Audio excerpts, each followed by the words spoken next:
My biggest worry right now, if you ask me what keeps me up at night now, it's Iran becoming nuclear. And it's not just missiles, which is what we keep writing about and arguing about. They're going to use missiles, they're going to attack Israel, they're going to attack Saudi Arabia, whatever. My worry is they're going to hand nuclear material off to the terrorists they are presently supplying. They are presently the biggest state sponsor of terrorism. We know, or we fear, that they're supplying Assad to kill all those people in Syria. Now, if they're supplying them with armaments now and they have nuclear material, why not give it to some of these terrorists, set off a dirty bomb in New York, Los Angeles, and then lie about it? Set off a dirty bomb in New York, Los Angeles, and then lie about it.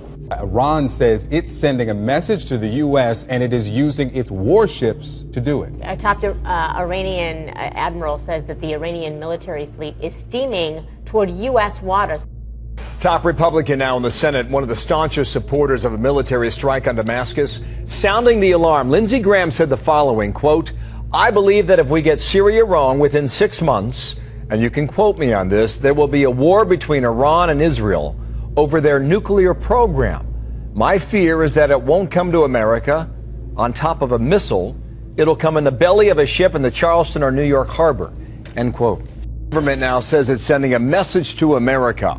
A deployment including this destroyer and a supply ship that carries helicopters said to be soon patrolling off to the eastern coast of the United States. On the screen here, we showed this to you before. That comes out of the Persian Gulf here in the Strait of Hormuz. In the past, what the Iranians have done, they've used the Suez Canal to park off the west coast here of Syria. It's our understanding this time they won't go through the Suez Canal, but advance it one time for me if you could, and they'll come down here around the tip of South Africa and up toward the eastern coast of the United States. But the question remains, is this a serious threat or just bluster out of Tehran? There's a perfect storm building for this country to get hit. There's a perfect storm building for this country to get hit. Tonight, Iran is celebrating the launch of a new generation of long-range ballistic missile. The state TV announcement made no mention of the U.S., but this weekend, the most powerful man in Iran, Supreme Leader Ali Khamenei, called American leaders liars, intent on toppling the Iranian government. American officials publicly say they do not seek regime change in Iran. That's a lie, he said. They wouldn't hesitate a moment if they could do it.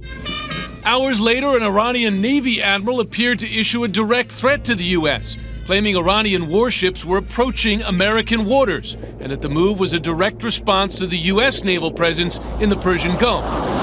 The White House dismissed the comments as bluster. There was an Iranian announcement that they are moving ships close to the United States, and we have no evidence that Iran is in fact sending ships close to the U.S. border.